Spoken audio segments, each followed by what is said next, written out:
story. It's a true story that I lived through. Mostly I tell it to my best friends, but and they've heard it a few times, but they keep asking for it. So I thought maybe a real live stranger audience might enjoy it too. And I don't know how many storytellers you usually get around here, but it all starts on a weekend. It's a long story. It all starts on a weekend in Connecticut.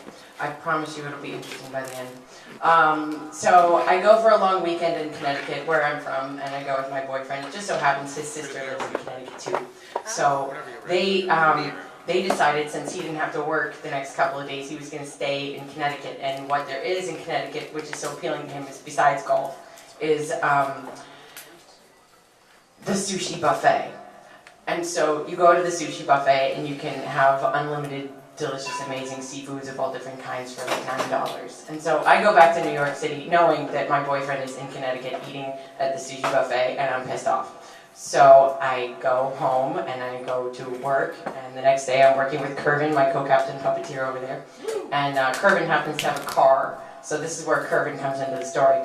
So I'm at work with Kervin, and we get out of work, and I'm bitching about my boyfriend eating fucking sushi buffet and how much it pisses me off and how I want to get a fucking lobster. And I said, you know what, I bet if I use the secret and I use the will of the universe to say that lobster is going to be on sale at Fairway, it's going to be on sale. And I made a bet, and I said, Kervin, would you be so kind as to drive me to Fairway so I can see if lobster just happens to be on sale by the will of my heart? And so he said, sure. And not only was he kind enough to drive me to Fairway, but he was also kind enough to drop me off there, go into the store with me, and drive me home afterward, because I'm on the way uptown. So we go to Fairway, and I get there, and we get to the sushi seafood section, and don't you know, lobster's on sale. And I couldn't believe it, and I was like, oh my god, this is like fucking meant to be. So I went and I got, first of all, I noticed that there's a catch to it, and it's a minor catch, you know. You have to buy, instead of normally at Fairway they have a 2-pound lobster minimum, this time it's a 4-pound lobster minimum. And I'm like, it's no big deal, whatever, I'd get 2 lobsters anyway.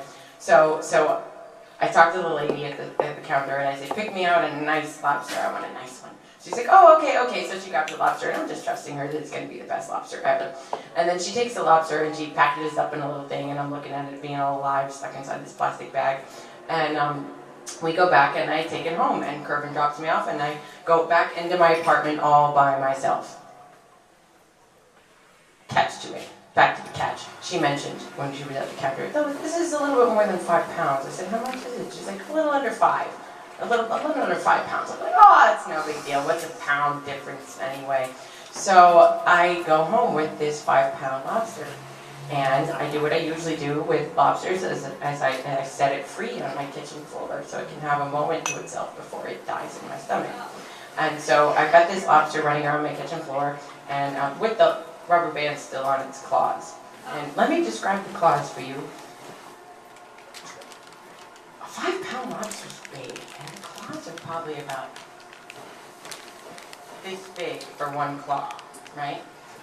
So I'm boiling up the water and having a glass of wine. I'm having a grand old time, and then I think the water's just about ready. And I'm like, yay! I'm going to put my lobster in. And I talk to him a little bit first, and I get ready to put him in the water. And I cut off the elastic bands on his giant claws and start placing them head first into the water like I normally do with a lobster. And then I realize all of a sudden that we've only cooked 2-pound lobsters before, and that the pot that I have for this lobster is nowhere near big enough for the lobster that I am now cooking, and I have no idea what to do. So I put the claws in, and the only thing that fit in the pot were the 2 claws and its face. So I can see the face of this lobster boiling in this water, and it's looking at me, and of course, since only the claws and the face are in it, the entire spine is sticking out, and it's flapping. This 5-pound lobster, about the size of my lower forearm, is flapping like this. Whoop-hoo, whoop-hoo, whoop-hoo. I get into the pot, and I start to get really scared. And so I call my boyfriend in Connecticut, and I'm like, Luke, I don't know what to do. I put the Fairway, there's a 5-pound lobster in the kitchen, and it's not big enough for the pot, and it's still alive.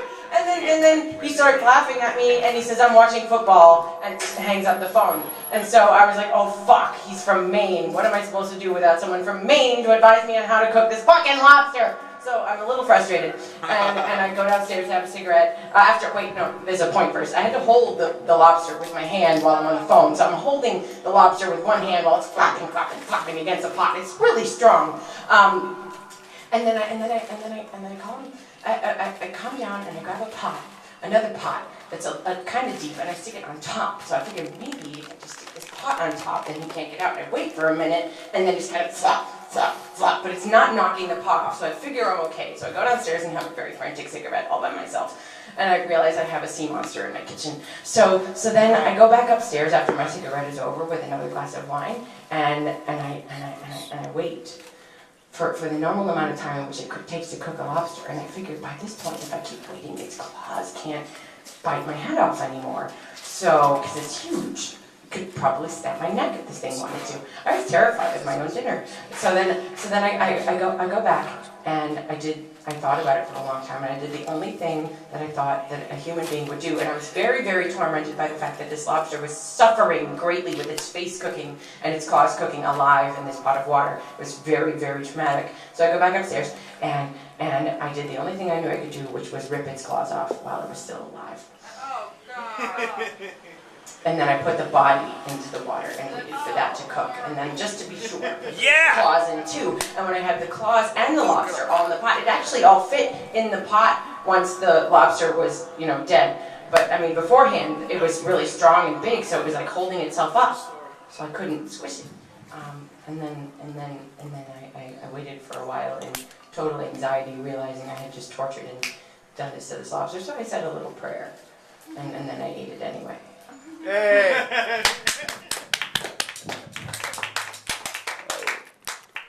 Hey, there's a lobster Yes. plus a crab. You make me hungry. Sometimes they get together. Whoa.